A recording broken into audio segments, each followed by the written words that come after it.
ওখান তখন দেখা বেলে ঢেনে হচ্ছে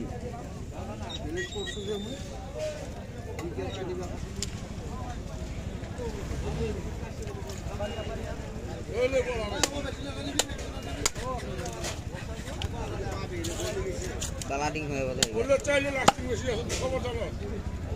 বললো চাই লাস্টিং বেশি বন্ধ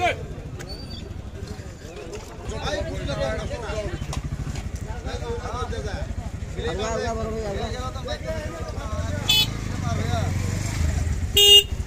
আর পরে মনে করে দিলে লাভ আছে লই যাবে হ্যাঁ বা ঠিক আছে খানা ডিস্কো এই লাল বড় আছে এই লাল মন্দির আছে হ্যালো হ্যাঁ দেখছু তো মাছ তো বড় আছে দেখছু কত বড় বড় মাছ তো ওজন দিছ না